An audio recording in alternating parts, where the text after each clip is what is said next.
Alright guys, here's part 2 of the Itasca State Park.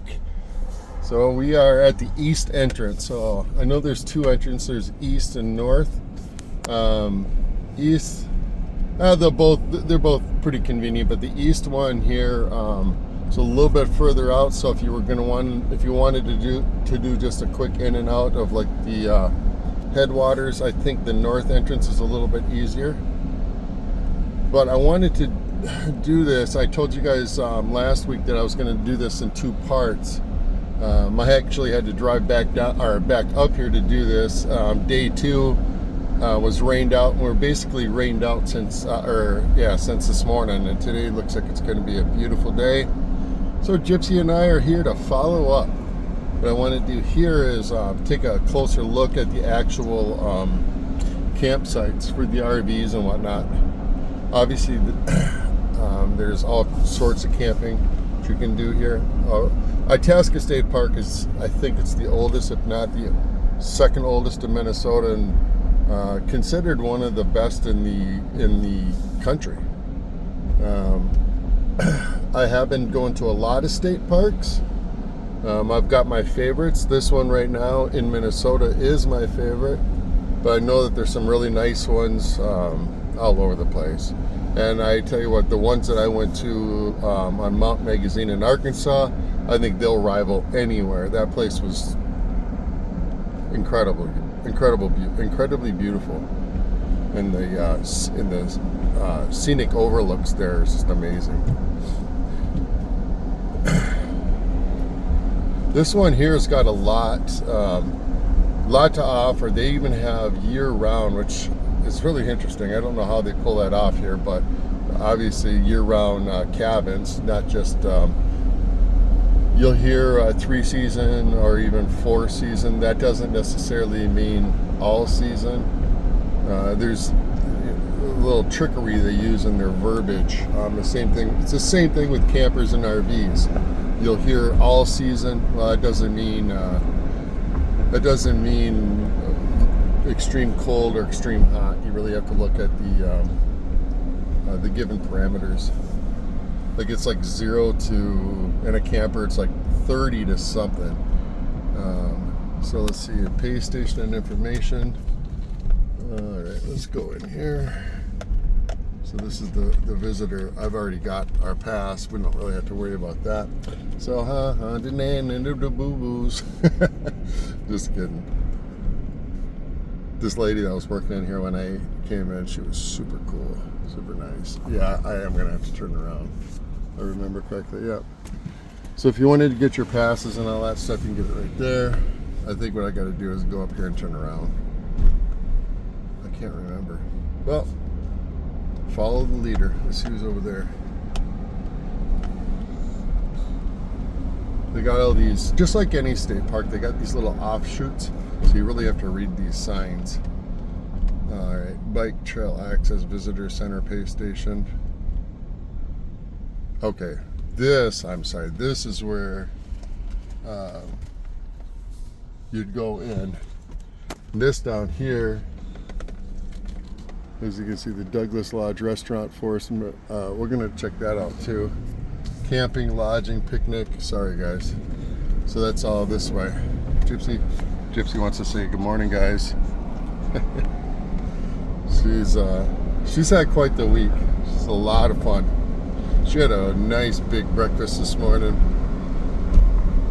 You know, if they've got meat and eggs and stuff like that, she's getting it. She's getting a big old bowl of it. We ended up staying. We've been all over the state, guys. Trying to deal with some of this VA stuff, trying to make it convenient, friends being in town,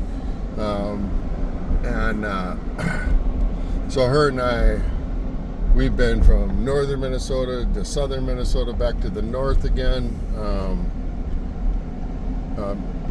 In the middle, that's, you know, my sister, she's kind of north central, so I don't stay down in the cities.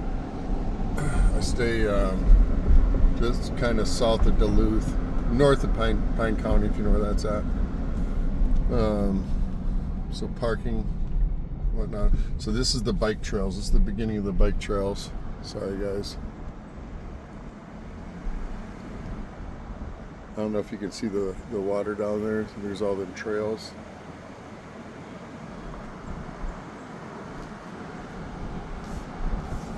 That's Lake Itasca. Here comes a guy with his little trailer.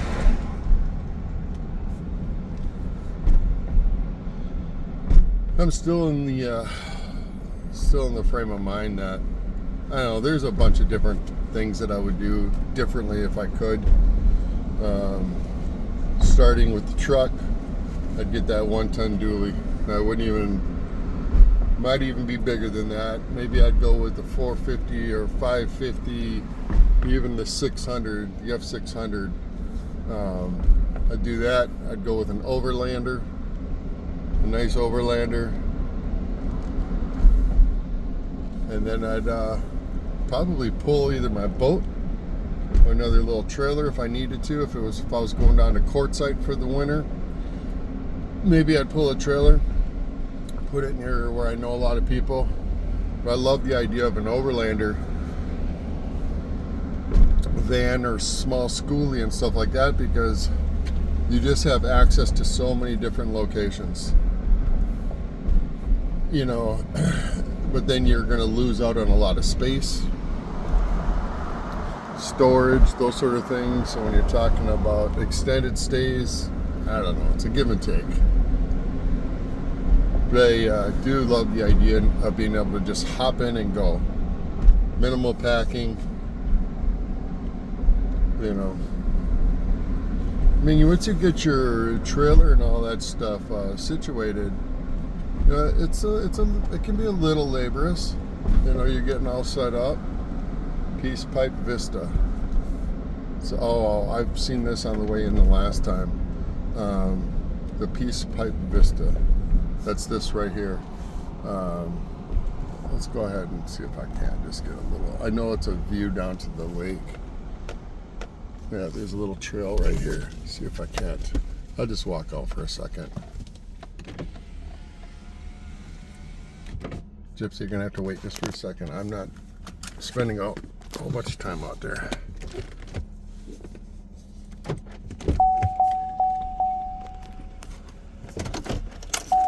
I didn't have my truck in park when I just did that. Ask Gary and Mary about me doing that one time. Oh, how scary. Alright, so this is the Peace Pipe Vista.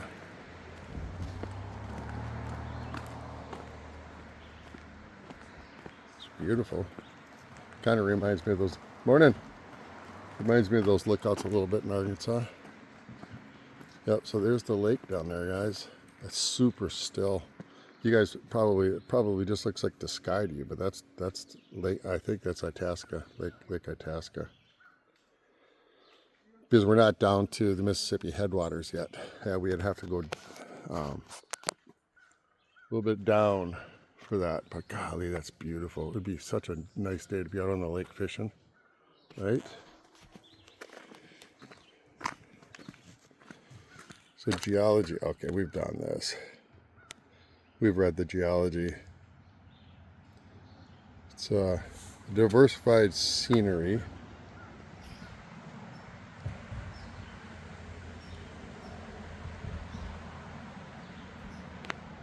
Huh. Okay, it says is due to the location of the state in the approximate center of the continent. Midway between the Atlantic and the Pacific, Hudson Bay, and the Gulf of Mexico. All right. Pretty. 1954. All right. Just so I don't make this too long. I don't know. This might be a long one. We're already almost 10 minutes into it.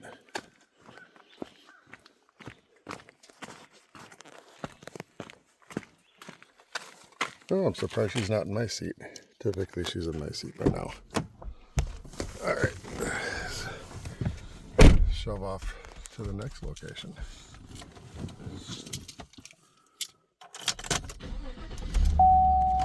Open these windows for both of us.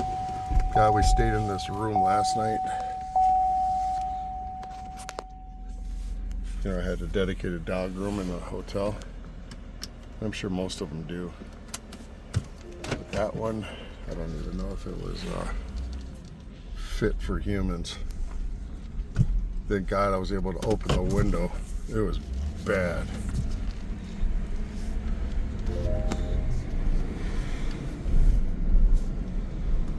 So yeah, this is a part of the same area.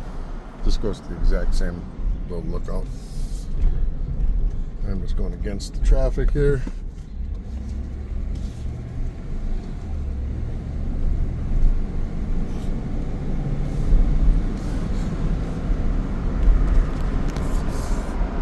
So we are heading towards the north entrance.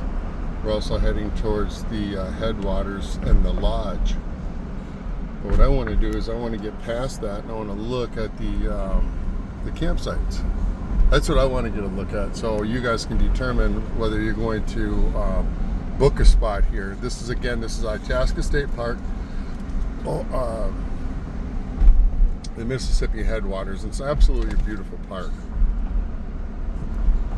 They've got restaurants in here, they've got hotels, and they've got cabins, and they've even got suites here. They've got year-round living in a state park, which is very odd. Seasonal stuff. It's apparently a very, very popular place to go, and just like any state park, there's always those that they'll come out for the full season. I saw that down in Arkansas with a handful of campers. They had a nice little spot up there at Blue Mountain State Park, which I'll probably forever go to. I thought it was absolutely beautiful. I did have my fishing poles, and I should have did a little fishing. They had some really good crappies in there.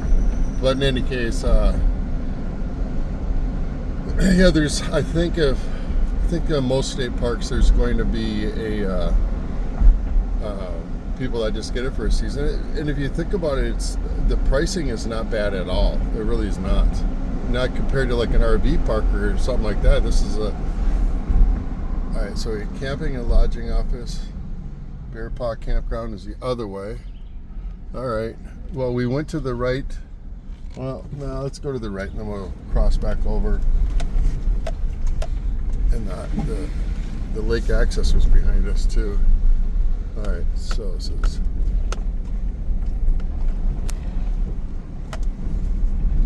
Yeah, we're just kind of exploring. I've got my permit. I got a bunch of them right there, as you can see. Which is kind of silly. I wish you could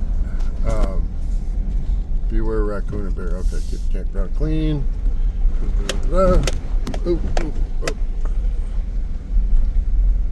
This is just some sort of turnaround. All right, so Bear Paw and Pine Ridge. Okay, so we're gonna check out Pine Ridge campers first. Registered campers. Now, state parks and state forest and those things, you have to look up the difference. They are different. It does require different passes. But I do wish you could just get like a National Parks pass. I've got something in my back pocket. That might be it, but in either case, you shouldn't have to have a whole bunch of stickers on there. Granted, you can get in, if you've got your card and all that, you can go up, and I don't think you necessarily need to re-register. Just get your sticker, just tell them you're already registered. I don't know. Either way, you don't necessarily have to have the stickers. You can get a new one every time you show up. You just got to have your identification with you. And of course, state parks and whatnot, you can book you can show up on a Sunday. The rangers aren't going to probably question you till Monday, or I mean they could come through any time, but you can book it online through there is what I'm getting at. The ranger station does not need to be open for you to check in on a Sunday. It's not like a hotel front desk or anything. So we're on the Pine Ridge park, part of the park. That's probably, I don't know, it's got that big gate there. Went to a state park was it? I think it was Friday night that actually had buffalo in there. But we got there, it was kind of late, and I think they were all bedded down. I don't know the habits of buffalo, but we drove through the entire thing. We couldn't see any, and they free roam this one area. It's kind of like a big old Jurassic Park. You see these little wire fencing, electric wire fencing, all perfectly placed out and whatnot. This road is a little choppy, so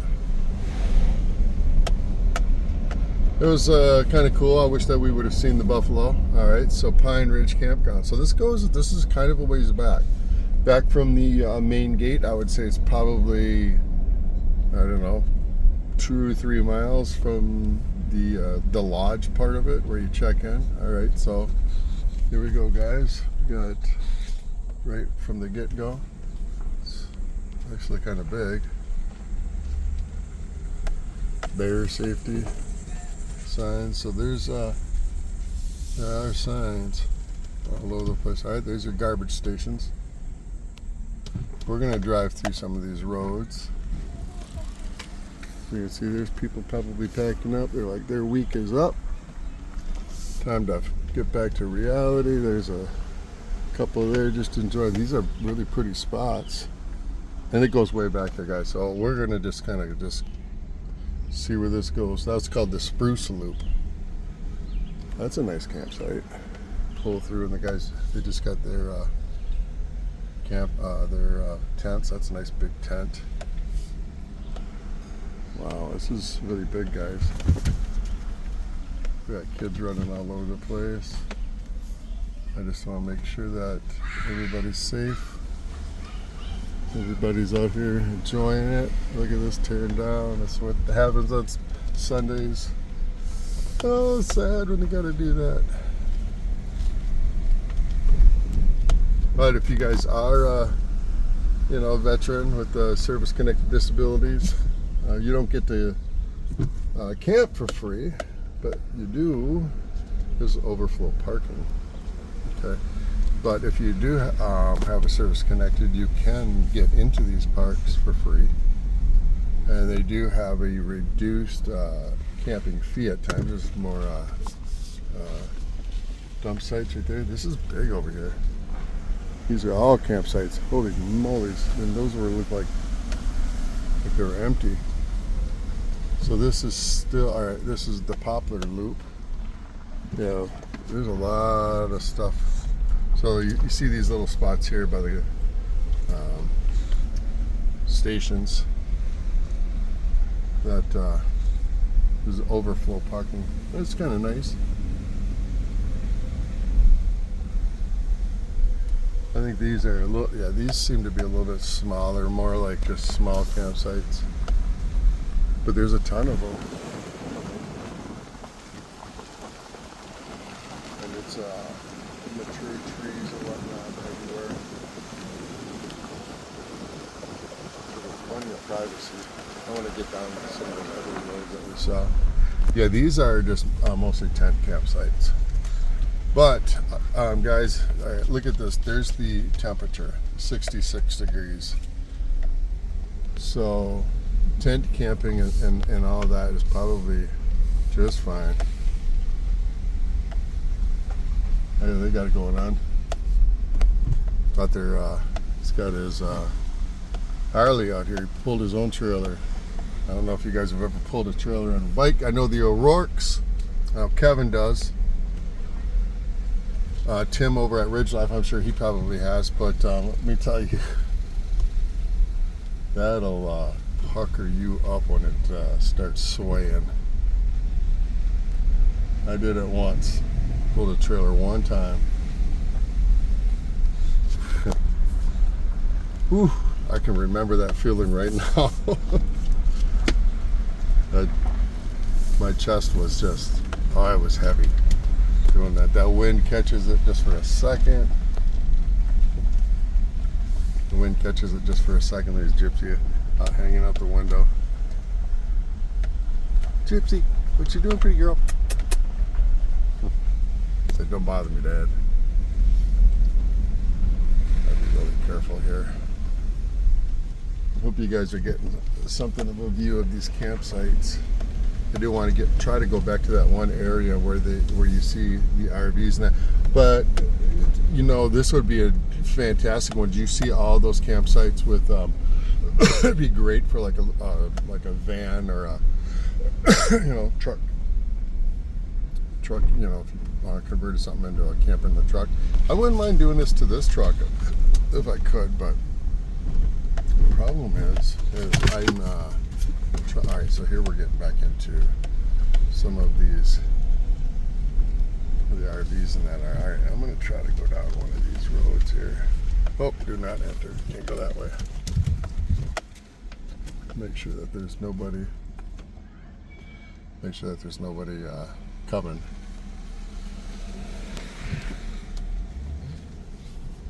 All right, I think this next one I can go down.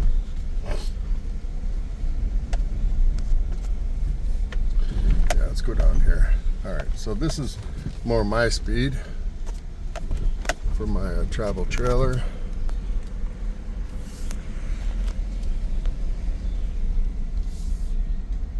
All right, even having something as small as that would have been a little more ideal, I think. I don't know. What I'm getting at, guys, is look for what fits you.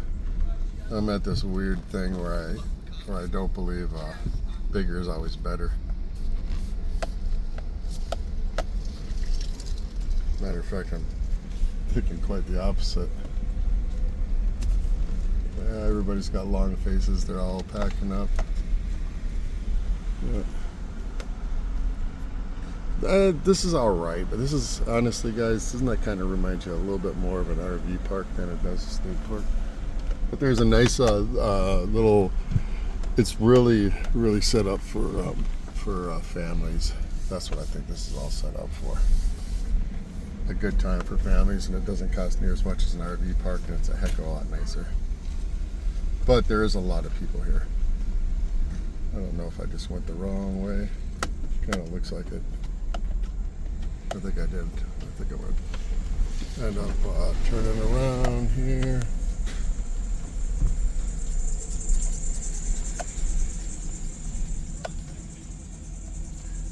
Yep, I think I'm going to turn around here. Actually, what I'm going to do is I'm going to go try to get through that spot right there.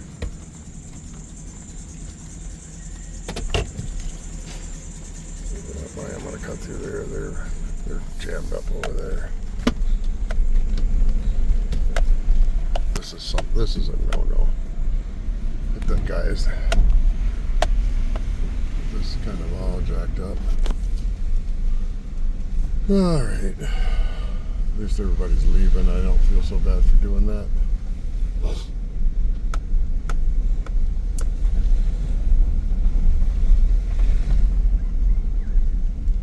All right. Now that I'm nice and turned around again, let's see if we can't go. So this is where we're coming in.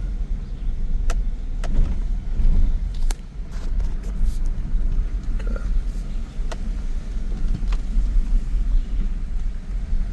So this is the Oak Loop. This is the one we just went through. All right, guys. I think that's about it. This is plenty long enough, but just so you guys can see, there's plenty to offer here. This is only one of the loops. There's something more than 200 different RV sites. I love Class B. Yeah, he's at the front wheels all the way off the ground. Wow. Anyhow, your RV spots, I mean, they are secluded. I mean, you got plenty of others at playground for kids. This would be a great place. I really do. I like it. But there's also more rugged, more hidden places, as you saw, for like tent camping, a little bit more rustic. Beautiful. It is beautiful. Itasca State Park. Tons of trails, tons of water, all that good stuff. So, thanks for checking us out. Hope you guys enjoyed it. Again, it's Itasca State Park, home of the the Mississippi headwaters, which is beautiful. Check out that video I did last week. Gypsy had a great time in that one. And that's it. You guys have a fantastic Sunday. We'll catch up soon. Bye.